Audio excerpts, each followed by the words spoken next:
Hi there.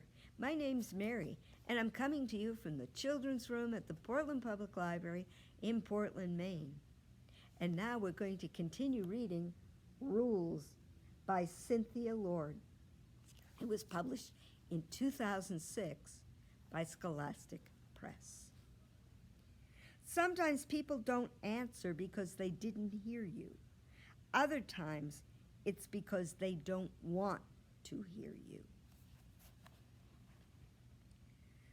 Though my legs are tired, I run faster up my driveway, trying to put every feeling into words for Jason's cards. Fierce, hard, my sneakers slap the tar, swift, brisk. I take off across the lawn, squishy, springy, but as I round the far corner of the house, my feet slow to a walk. Dad's kneeling in our garden, his back to me. Watching him, I think of Christy at her dad's for the weekend and Melissa in California with hers. Part of me wants to run up and hug Dad from behind or cover his eyes with my hands like I did when I was little. Guess who? I'd say, and he'd guess everyone but me, even though we both knew he was pretending, because he'd give impossible answers like Queen Elizabeth or Little Bo Peep. Before I can decide what to do, Dad spots me. Look, Cat. He twists a ripe tomato from the vine and holds it out to me. Isn't this beautiful? I'm sure not many people have ripe tomatoes yet. I walk over and take it from him. I bet we're the first. Dad's always proud we have tomatoes before anyone else. That's because he starts the seeds in pots on the kitchen windowsill while snow's still deep on the ground. I study the tomato closely, drawing it in my mind. It's so smooth. I'd need dense color, layered until not even a flicker of white paper showed through. Alone, each of my colored pencils would be too bright, but blended, I can make it look real. People usually think tomatoes are red, I say, but they're more red-orange with yellow-orange streaks. And there's even the smallest hint of purple here in the creases. Purple? He looks over his forehead lined with concern. Is it mold? It feels stupid to be jealous of a tomato, but sometimes I think Dad likes them more than he likes David and me. No, it's just a shadow. Oh, good. Dad turns a frilly leaf to check the underside. Standing above him, I'm startled to see more gray hair than brown on the top of Dad's head. When did that happen? Have you heard from Melissa lately, he asks. I got a postcard last week. Her father took her to Disneyland. I roll my tomato between my hands, the prickly stem poking into my palm. Maybe you and I could do something special too. Just us. He sighs like it's the millionth thing I've asked him for today instead of the first. You know we can't afford something like that. Oh, I don't mean Disneyland, just something me and you. Dad smiles, but it's a worn-out smile that doesn't light his eyes. I'm sorry, honey. I've been dealing with doctors and customers and staff all week. I really need to stay home today and be quiet a while. Watching him pick another tomato, I mouth words at the back of his head. But what about me? Maybe we could cook spaghetti tonight. He places his tomato with the others in his basket. These would make a great sauce. Before I can answer, Mom yells, "It's 3:00. Dad frowns at his watch. Oh, I'd really like to finish up here first, he calls to her. I'm almost done. In the kitchen doorway, Mom crosses her arms over her stomach. David has his shoes on already, and I have paperwork to do for my meeting on Monday. I'll be there in a minute, Dad shouts. The sound of Mom slamming the kitchen door makes me cringe. I'm torn between wanting to yell at him for choosing tomatoes over Mom and wanting to cry that he's choosing David over me. Maybe we could go to the mall? You heard Mom. I have to take David to the video store. Do you want to come with us? No, thanks. Maybe we could do something afterward? Someday soon, he says. I promise. I drop my tomato in his basket with the others. I know he's just promising to stop me from asking again. Walking away, I turn once to check if Dad's watching me go. Look for me. Staring at the back of his head, I imagine him turning left and right, searching. He picks another tomato. No toys in the fish tank. Monday morning, my heart jumps to see the minivan in the driveway next door when I wake up. I get dressed and eat my breakfast in little bites, so if Christy calls, I won't answer with a mouthful of cereal. At 9 o'clock, the phone rings. I'll get it, I yell in the direction of the kitchen where Mom and David are still having breakfast. Please don't let it be one of Mom's clients or Dad calling from work. I wait 2 more rings so it won't seem like I was waiting next to the phone. Hello? Hi, Catherine. It's Christy. I mouth yes to keep from squealing. Hi. I was wondering if you want to do something. I don't have to be at the community center until noon. Sure. That'd be great. Could we hang out at your house? Mine's crazy today. Mom forgot to tell me the plumber was coming, and now I can't even have a shower. I'd like to say you can shower at my house to be nice, but with David home, the embarrassment chances are too risky. Want to go swimming? There's a pool. It's a pond, but it's not far. There's a raft and a little beach that anyone can use. She hesitates so long I ask, are you still there? I'll be over in a few minutes. In my bedroom, I tug open the top drawer of my bureau to pick a bathing suit. The blue one-piece is good for swimming, but not pretty. I love the purple and white bikini that looks like batik, but the top slides when I dive. So I'm left with the last suit, green with gold flowers, swimmable and not ugly. Though I'm hurrying, I take a couple of seconds to stroke on cherry lip gloss and pink eyeshadow and comb my hair. Maybe I'll try my hair loose today, parted a little on the side. With jean shorts over my bathing suit, my favorite beach towel draped around my neck, sunscreen lathered, and flip-flops on, I'm ready. Mom's still in the kitchen with David. Kneeling beside a pile of wet paper towels, she's cleaning a milk puddle from the linoleum. At the table, David swings his legs, eating his cereal. Christy and I are going to the pond, I say. I'll be back by lunch. Mom looks up from the spilled milk. I'm heading to the store. Would you like me to drop you girls off on the way? No, thanks. We'll walk. She gathers the wet paper towels. David, when you're finished, get your shoes on. We need to go to the grocery store, buy something for lunch.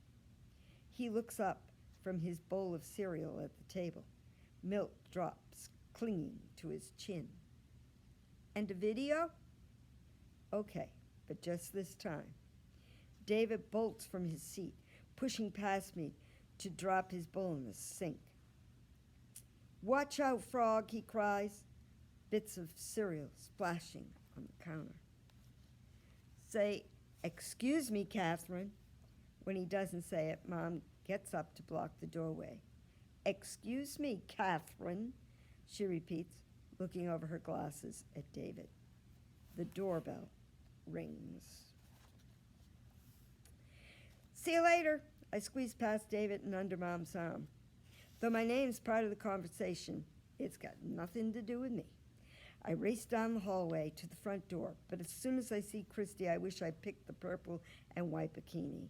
She looks pretty in a long t-shirt and sandals, her hair hanging over her shoulder in a single braid. Can I borrow beach towels, she asked. I couldn't find mine. Sure, I'll go grab one. When I come back to the living room with my second favorite beach towel, Christy giggles. There's a duck in your fish tank. Behind her, the aquarium cover juts out at a crooked angle. In the tank, David's rubber duck bobs along the surface, a goldfish mouthing his tale. Come on, I fake a smile, handing her the towel. Let's go. Outside, the air smells summery of mown grass and warm tar, and from somewhere high in the trees, I hear a woodpecker rapping. David's gone with Mom, and I'm free, walking down the road with Christy. I've never been swimming in a pond, Christy says, only in pools and the ocean. Oh, it's fun. I make sure to keep in step with Christy. Much warmer than the ocean, at least in Maine. It's gooey at the bottom when you're out a ways, but that's only old pine needles and leaves. Once you get in, you probably won't notice a big difference from a pool. She doesn't look so sure. Approaching the corner, I can't believe how ordinary the bus stop looks in the summer. Only another bend of the sidewalk. Christy slows, staring at Ryan's empty yard. Was I her second choice? Are there fish in here? Christy asked, kicking her sandals off on the sand. I follow her gaze out across the pond to the fringe of pine and white birch trees on the other shore. Only minnows come near the shore. On our side of the pond, there's a strip of sandy beach, but the far side has a steep, scooped-out bank, tangled with bushes and the roots of trees. Once I overheard Ryan tell someone that there's a big fish that lives under the raft. I say, still smarting from Christy's long look at his house. But I've never seen it, so he might be lying. Christy wraps her fingers around her braid. Is it deep? Over my head, but not so deep I can't swim down and touch. Sometimes we dare each other to bring back muck from the bottom. Her knuckles whiten on her braid. But we don't have to do that, I say. Good. She walks to the shore, pulling off her t-shirt. Seeing her candy red bikini, I wish again I'd worn my purple and white one, even if I had to hold the top when I dove. I undo my shorts. I like your bathing suit. I wanted to wear the new one my aunt gave me, but I think it's with my laundry at Dad's. Christy points her foot, skimming the water with her toes. Standing in the pond, my ankles look crooked, cut by the water's surface.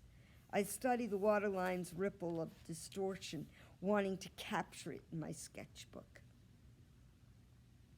That's a bad part of living in two places, Christy shudders, stepping into the pond with me. I never have what I need at the right house. And Mom doesn't get it. This morning she kept saying, just wear another bathing suit, like it didn't matter. Watching her adjust the straps of her bikini top, I want to tell her I know how it feels to be split down the middle too, pulled between the regular world of school and friends and David's world where none of the same things matter, and how I don't belong completely in either world, but when someone's upset, it's not a good time to bring up your own problems. Christy takes a step farther into the water. I hate this bathing suit. Straps are always falling down. I'm in water to my knees now. I know what you mean. The top of my favorite bikini doesn't fit perfect and it slides. It's never shown anything, but...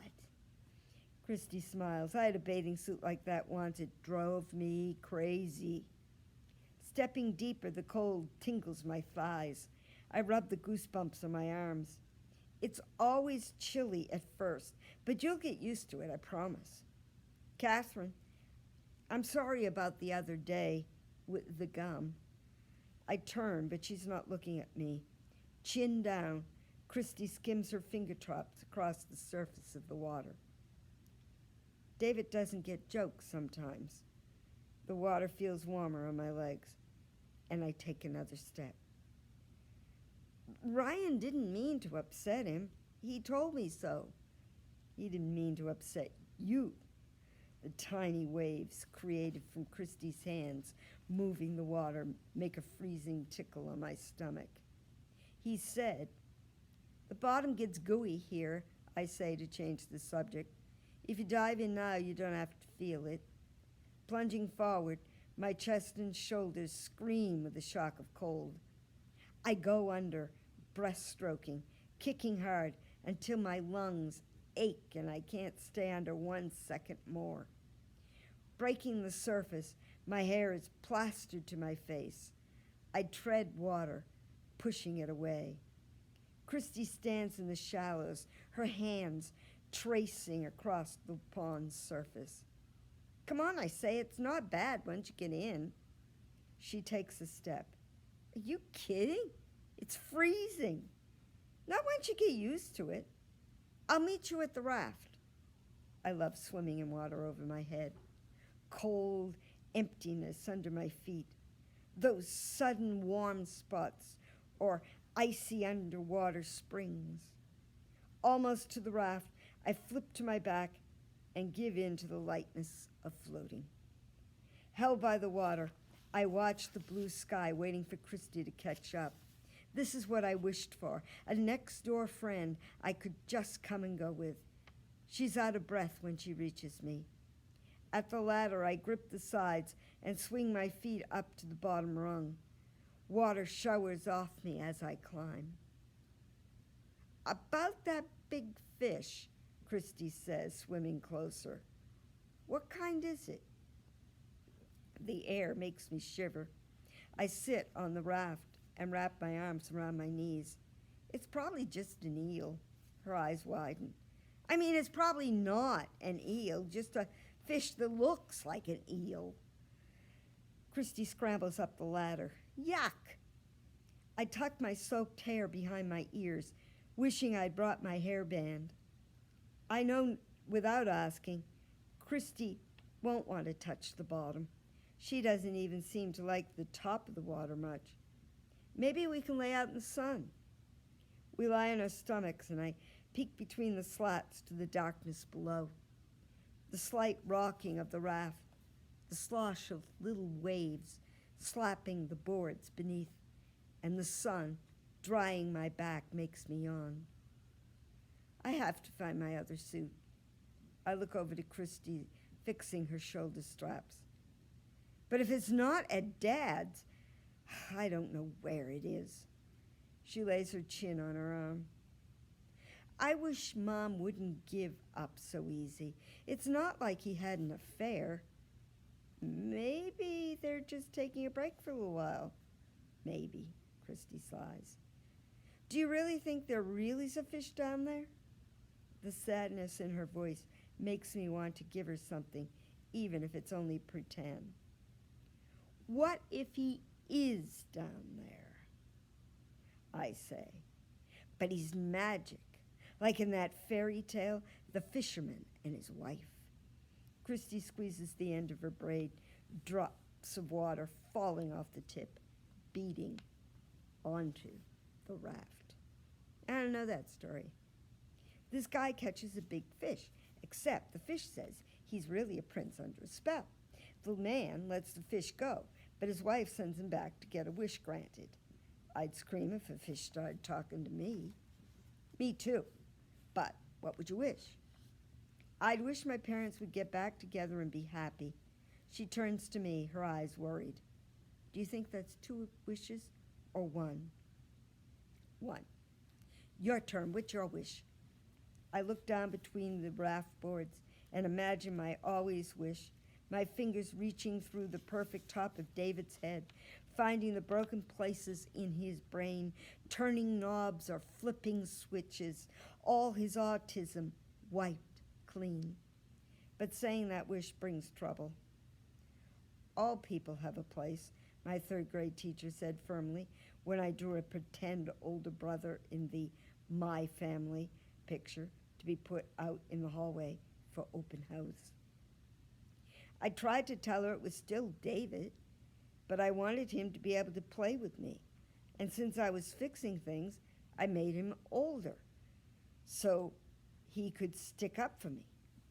But I had to draw the picture over and visit the guidance counselor instead of going to music. Why is it in fairy tales wishes always backfire, I ask? If you want to change the subject, confuse the other person by going off on a wild, chatty detour.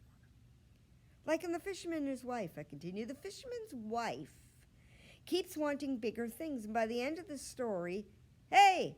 a voice calls. "Chris!" I sit up so quick I scrape my knees on the raft. Ryan waves, standing on the sand at the shore. Behind him, his bike rests propped against a tree. Christy waves back. "Hi!" I hope she yells at him to go home, but she says, "Come on, Catherine," and does a running dive heading for shore. I let her swim ahead of me. I do the breaststroke, dipping my face in and out of the water so I don't have to see Ryan standing on the sand waiting for us. At the shore, I cross my arms over my stomach and walk to my shorts and towel. "Your mom said you were here," Ryan says to Christy. "Did you ask Catherine yet?" "Ask me?" Christy smiles. "Catherine, you know how the community center's holding a dance on Saturday?" I nod.